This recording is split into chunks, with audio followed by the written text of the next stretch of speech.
Are you ready? Oh, I'm ready. Are you ready? I'm ready. Are you ready? Let's do this. Let's do this thing, man. The League Podcast. Yeah. What's up, everybody? You got J&D here with The League Podcast. Yeah. What you're doing right now is going on your phone, going on your apps, going to Instagram and Facebook, and following us on social media at theleague.podcast. Once again, at theleague.podcast. Don't forget about Twitter at theleaguepod. And if you haven't already checked out our website, go to www.theleaguefantasyfootball.wordpress.com. That's right. All right, guys.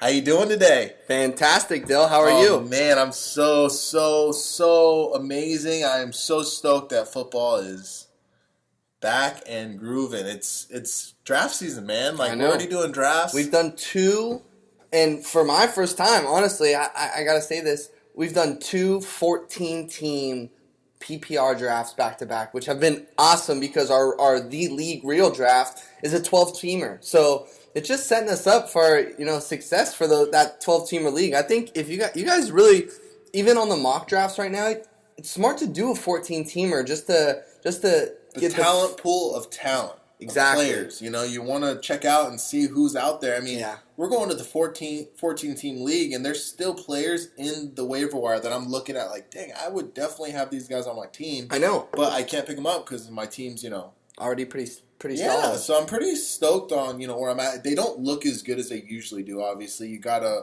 work with guys. Like in one of my leagues, I drafted Julian Edelman. Actually, in both of them, I drafted Julian Edelman. So Every league you draft Julian Edelman. Every league, I drafted Julian Edelman. And in the other team, with Julian Edelman on my team, I have a 4-game suspension. So obviously, I need another receiver to pop in there. And the backup receivers I have is DJ Moore, John Brown, and who I love. Tyrell Williams. Love all him. these guys John I think Brown. have high upside, but they are kind of no-namers right now that could pop up and do something well for us. But, in those rounds, same with me, I got Devin Funches, not a no-name, but Nelson Aguilar, even a guy like Latavius Murray. These are guys that are just at the end of these drafts that could put up fantasy points and could be flex and wide receiver running back twos for certain weeks for you. But, so it's draft season. We're back. I'm excited as could be. I can't wait for our real draft coming up. I'm excited about these two other ones. We're already talking trades with people. we already are doing trades. We're already doing trades. I just already traded for Odell because obviously, Odell's my boy and he's going to have a crazy year playing for a contract. He also has the fourth easiest schedule coming into this year for wide receivers. Speaking of schedules, that kind of brings up today's main topic, which is we're going to be talking, pretty briefly about strength of schedule. So we're going to be diving into this quite a bit. And every single time we talk about a player, we're going to talk about where their team ranks in the strength of schedule. So, we got the quarterback strength of schedule, running back, receiver, tight end, defense, all those above. Today we're only going to hit quarterback, running back, and receiver. In another segment, we'll probably head up to tight end and defense. And as we go through with the rest of our podcast, like Dill said, we're going to continually mention how their strength of schedule looks when we talk about players in general or defenses for that matter or anything. So today's focused on quarterback, running back, receiver. Dylan and I are each going to grab a player. Could be easy, could be hard matchup, but we'll give you our reason on why we like them. Sure. And where we like them at. But let's really quickly, Dill, hit a quick news hit, all right? Dez Bryant leaves Cleveland with nothing. No contract. No. Josh Gordon now goes back to Cleveland. They seem like they're not even interested anymore. So I'm Dez excited to see still what on his it's couch. like on Hard Knocks tonight. We're going to kind of see the story of we're going to see the story of where Dez goes with this whole talk of not wanting to be there now. I thought he was going to sign. I truly believe that it was going to happen, and it didn't. So Dez is off. I've heard that possibly going to the Patriots with things going on over there. So I would love to see Dez Bryant on the Patriots. He can make some moves over there. There's no way Bill Belichick's signing Dez Bryant. There's just no way. I think he's going to sit on his couch, on his candy ass, and it's going to be tough to see who actually is going to take that investment on Dez Bryant. he's going to go for cheap somewhere because he's going to have to do a prove-it deal. Simple as that. But going on to new news as well, Adrian Peterson, your brother's going to be happy.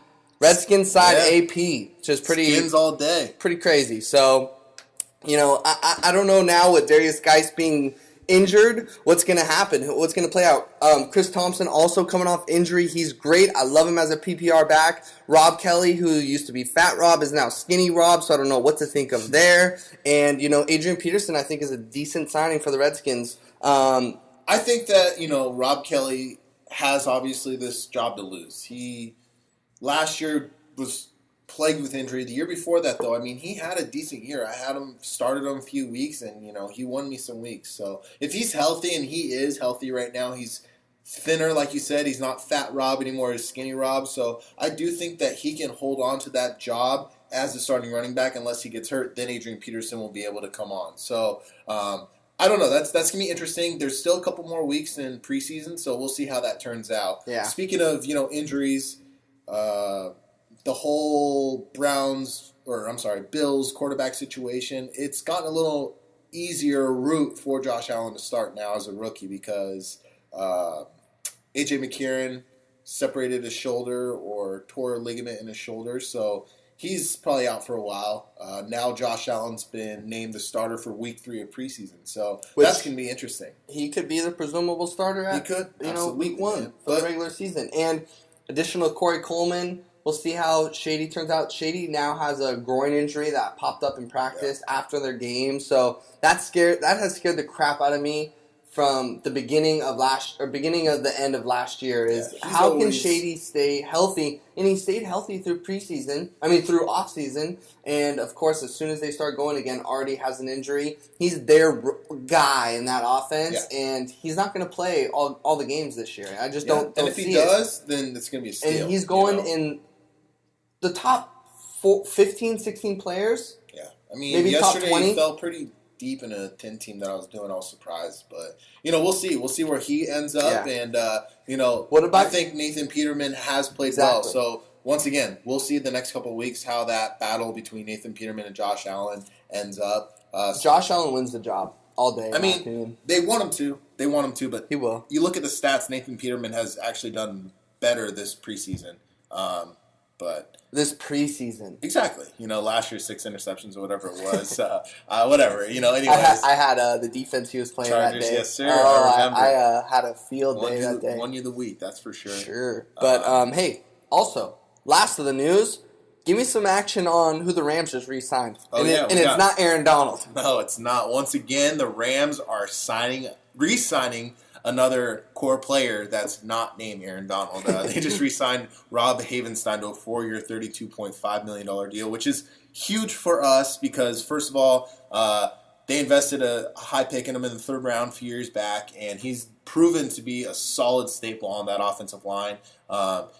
Our whole offensive line is on contract years, so to sign Rob Havenstein to a 4-year deal, that solidifies him to possibly move over to that left tackle spot if Andrew Whitworth doesn't resign or he retires at the end of the year. Mm-hmm. And then, we could build off of him. He's the core of our offensive line. How old is he? He's 26. Nice. So he'll be 30 by the time his contract's up, which is beautiful. That's perfect. And once again, I think Andrew Whitworth is 36 years old. So I'm really excited about this signing for the Rams. But once again, we're still waiting on Aaron Donald to be signed. Last week there was talk that they were pretty close, but nothing's been done. So it's just like the Aaron Rodgers deal too. I've been hearing for weeks that they're coming close to a deal, this, that, patty whack, but it's I think both the it's guys will get it. They're both franchise players that are the faces of their franchise. So undoubtedly Aaron Donald will get it. They definitely, with Aaron Donald on that team, it makes their defense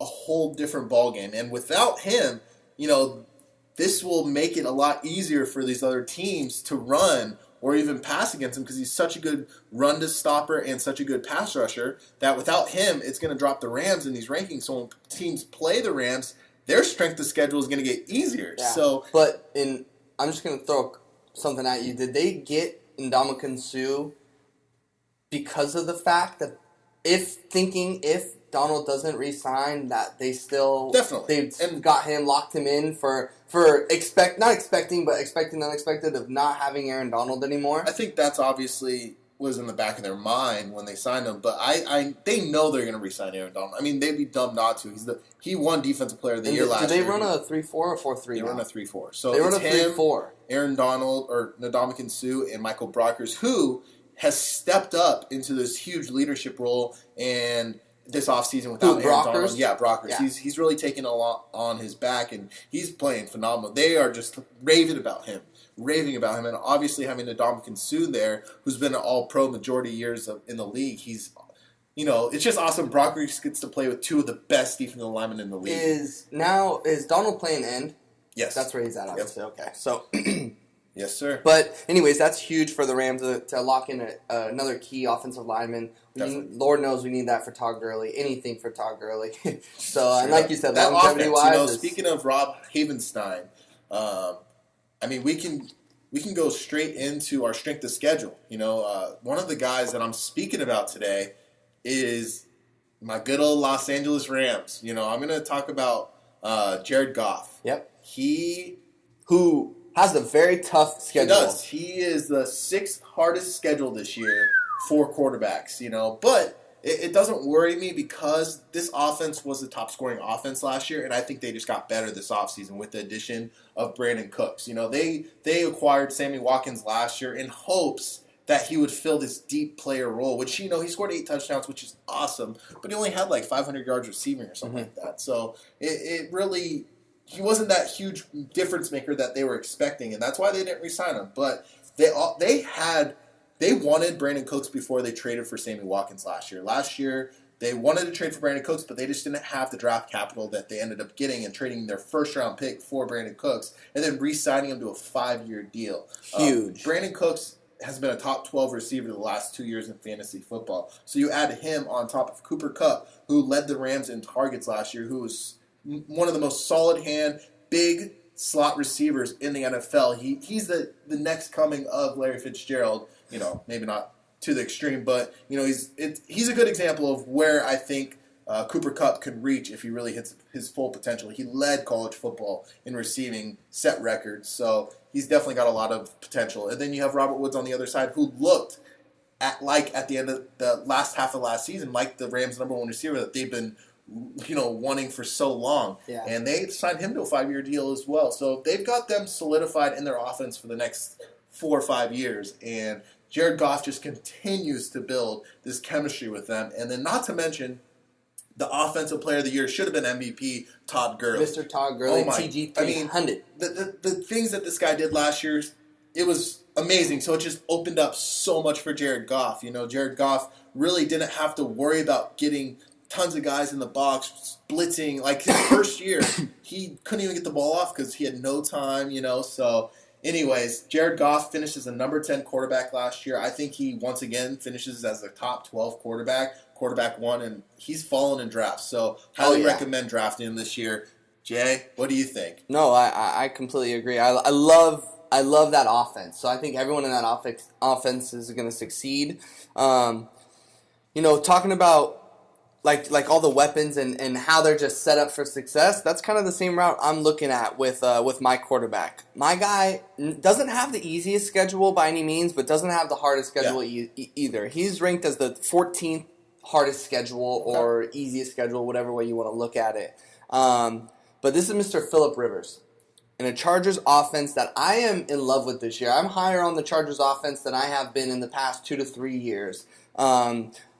I love the weapons on that offense, obviously. Having Keenan Allen, who I think is going to fill that slot perfectly because he has now Mike Williams that's going to thrive. This guy is a standout in preseason and training camp. Actually, not preseason yet, but training camp, he was a huge scored standout. A touchdown, like 25-yard touchdown last game. So, exactly. That's the start of something beautiful right and there. He's now healthy coming into this year. He was a top 10 pick in last year's draft. Coming out of Clemson, I love receivers out of Clemson, obviously. Who doesn't? Wide receiver you, man. That's right, exactly. So, and I just think that, obviously, with their run game, having Melvin Gordon and Eckler as well. Eckler showed in preseason that he's amazing and a beautiful asset to Melvin Gordon. He doesn't have to always rely on Melvin Gordon. To kind of piggyback off Mike Williams Anthony Lynn compared him to Terrell Owens. That's right. So that's something to say right there. A Hall of Famer. So we'll see what Mike Evans has this year. I mean, I love it. Yep. So, great thing about Lip is he loves to sling the rock, man. He attempted last year 575 passes, which ranked number 2 behind who?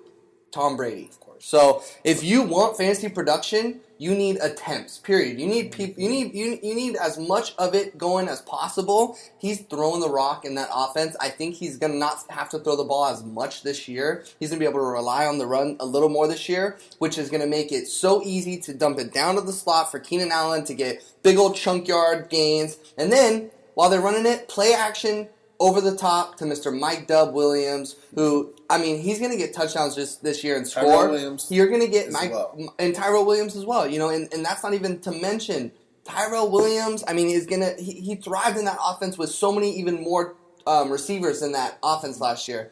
Is Travis Benjamin still there? Still is. There's so many weapons in this offense. It's going to be hard for Phillip not to succeed. I mean, he's really going to thrive in this offense this year. They have too many pieces around them.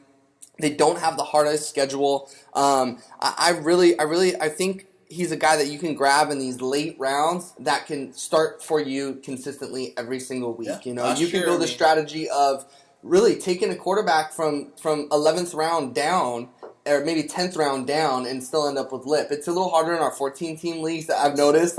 These quarterbacks go, but in your 12-team leagues, this guy's going to be out there later in the rounds where you can match him with a Keenan Allen 10 to 12 rounds after you pick Keenan Allen, He's even good to pair up with Melvin Gordon because Melvin catches screen passes out of the back and, a little wide receiver, running back quarterback duo, which I don't always love, but I really like this offense this year, and I think Phillip Rivers, and he's always a consistent quarterback, I think he takes it up a notch just because of all the other weapons in this offense this year, coming in with healthier guys, and they're steamrolling from last year. Not to speak about how amazing their defense is, and it's going to create so many offensive opportunities for Phillip Rivers and Melvin Gordon and Mike Williams. That acquisition of Derwin James last year, I think, was huge for that defense. Not to mention they have some of the most stacked corners in the league.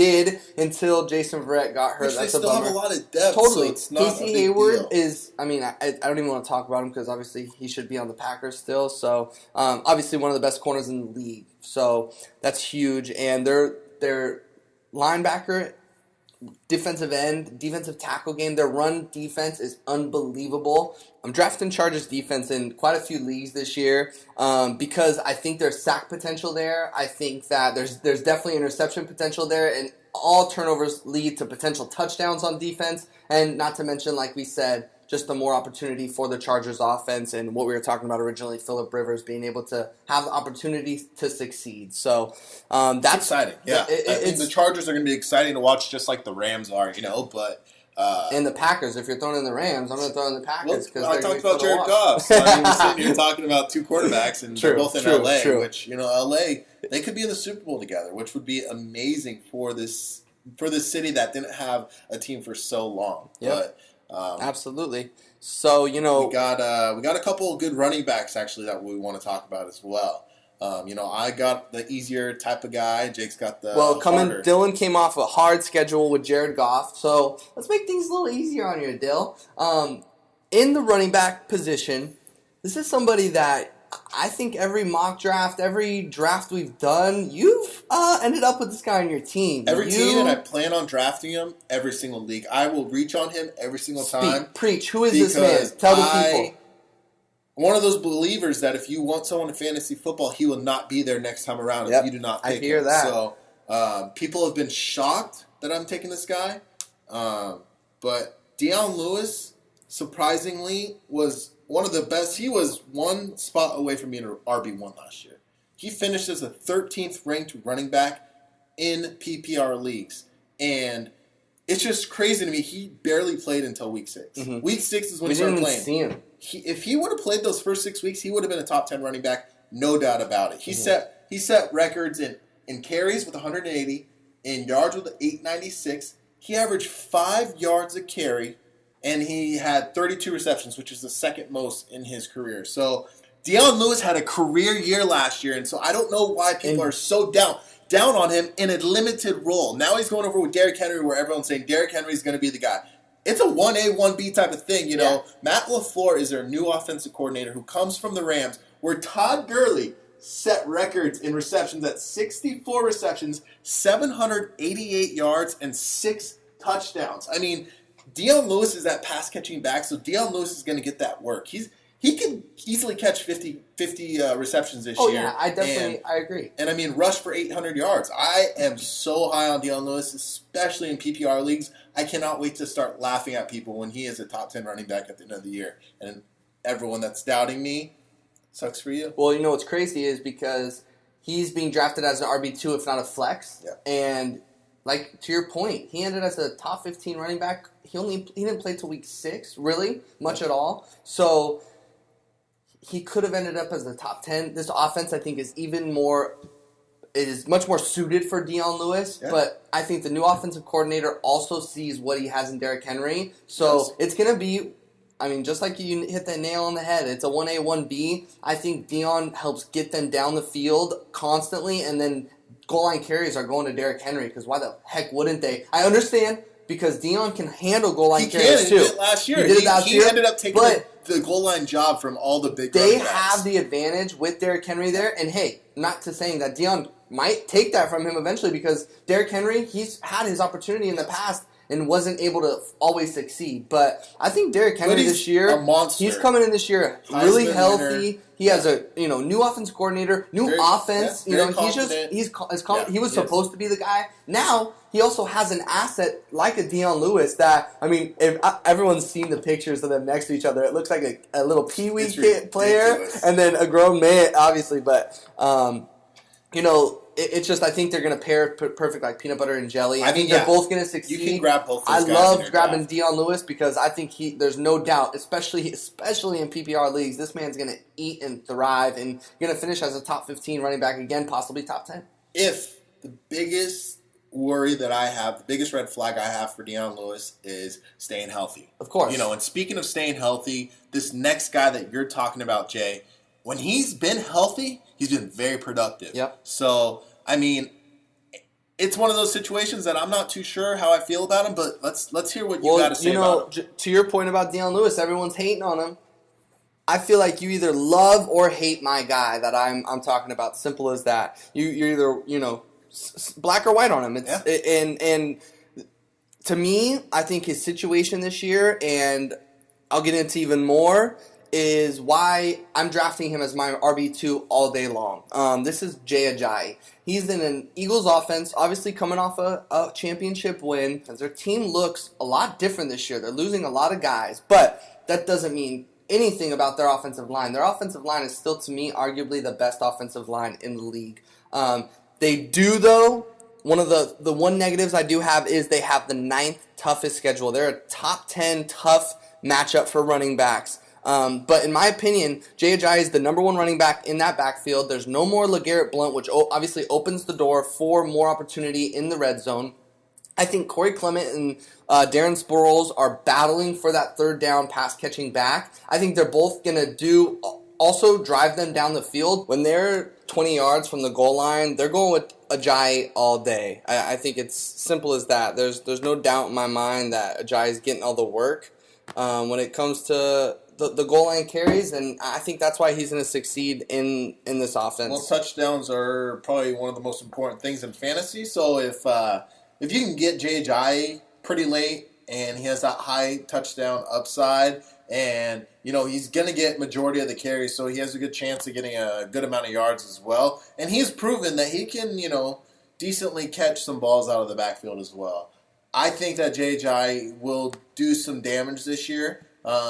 If he can stay healthy once again. And definitely. That's so important with a lot of these players, and it's seems to be pretty difficult these days to stay healthy. Well, that's fantasy football, though. Yep, it is. You can't win a championship if you don't have the luck card or the health card. Exactly. So it's tough. It's definitely going to be tough for anyone to stay healthy in this league. But if he can, I think he could potentially finish a top 10 running back, and you're getting him for the value of a running back 2 or flex. And in my opinion, that's great value for a guy like Jay Ajayi. So another guy that, I want to transition to is someone to you, back to your end. You went easy last time, Dill, so I want to give you a little bit of a tougher, I'm sorry, excuse me, the toughest matchup-wise this year. Yeah, so strength of schedule-wise, the hardest schedule for quarterback and receiver this year is going to be the Kansas City Chiefs. So you got a young buck in Patrick Mahomes that, you don't know what you're going to get from him, and he's going to be playing the hardest schedule. On top of that, his receiving core, who, it is a little bit upgraded with the addition of Sammy Watkins, already having Tyreek Hill and one of the best tight ends in the league, Travis Kelce. It's a little nerve-wracking, but after seeing in the preseason last game with that 69-yard touchdown between Patrick Mahomes and Tyreek Hill, in my opinion, it doesn't matter who they're playing. Tyreek Hill is so fast and explosive that he's going to blow by defenders. Not only that, he's a really good route runner. He's got really good hands. He caught 71% of his passes last year, which is top 5 in the league, which is absolutely amazing, This guy, I mean, I've doubted him for the last couple of years and always keep thinking, okay, when is he going to come back to life? Or when is he going to come back down? When is he going to come back down? But he always continues to make plays. Last year, he had 75 receptions for almost 1,200 yards and 7 touchdowns. Ended as the number 6 receiver in fantasy football. Had him on my team, and I thrived with him. Absolutely. He's going to win you week by week. I mean, he was one of those guys, in my opinion, last year that you could start and just feel so confident he's going to get you 15 to 20 points because he's such a playmaker. And he finds a way to get the ball. Like, that offense finds a way to get the ball. Hopefully, because their old offensive coordinator, he's gone. He made Tyreek Hill who he is. No. Andy Reid is the mastermind of that offense. So I don't think that there's going to be a big jump in anything, really. I think they're going to be consistent as long as Patrick Mahomes can play decent. But that's the biggest question mark. And that's why I do think Tyreek Hill will succeed, is because if anyone's going to succeed, it's going to be down the field. Patrick Mahomes is slinging the ball just like we saw in the first opportunity we could in that preseason game with them, 70-yard bomb. He threw the ball 70 yards. Like that, 68 or something insane. like that. The most air yardage in a preseason, I think even maybe regular season game, which is crazy. But, Tyreek Hill he was top 6 receiver last year. He is being drafted like 3rd or 4th round right now, so he is a pretty big investment on your team. And I just want to say, go for it. Take him, especially if you go running back, first 2 picks, and he's going to be that number 1 receiver for you.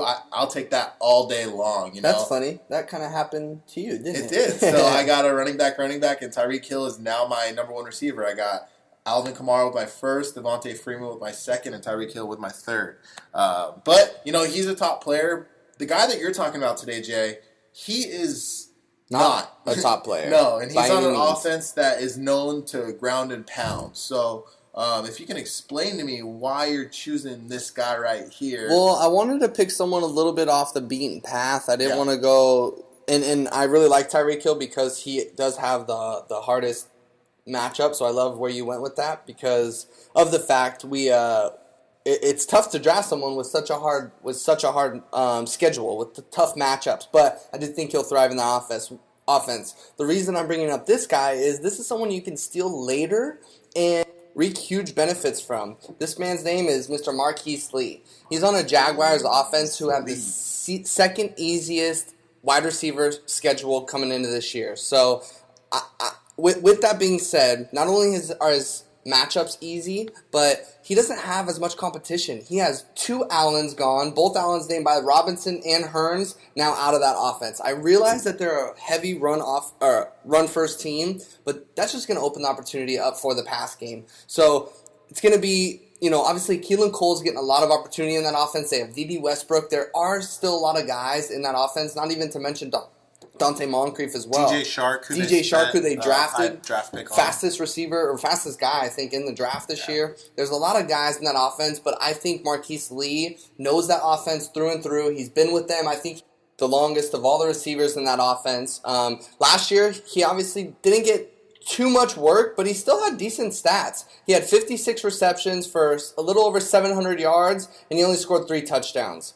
This year, I think he's going to double off that. Honestly, I think he could score definitely. 6 touchdowns. I don't know about doubling his receiving yards. He had some injuries last but year. That was the biggest thing. He's coming in this year healthy. I think he could end up with 6 touchdowns and 65 to 70 receptions by the end of the year. So that's, in my opinion, that's why I think you can grab Marquise Lee later, have him as a flex, or even as that guy that's on your bench that can sub in on bye weeks, or you can consistently play every week because you're seeing 10 points plus every week that you can throw in. So that basically wraps it up for who we like on strength of schedule, whether it being hard or easy going into this year. Take a look at the strength of schedule. We're going to be posting all this stuff on our website and through our social media.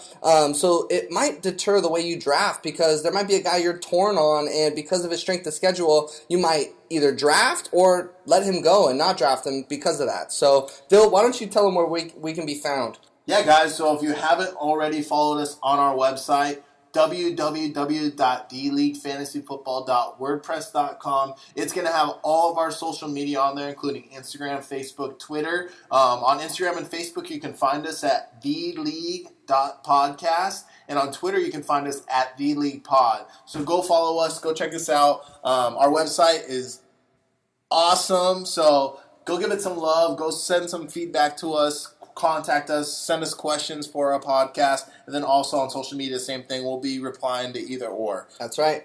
We're answering questions, so hit us up. We can't wait to talk to you guys next time. All right, guys. Over and out. Over and out.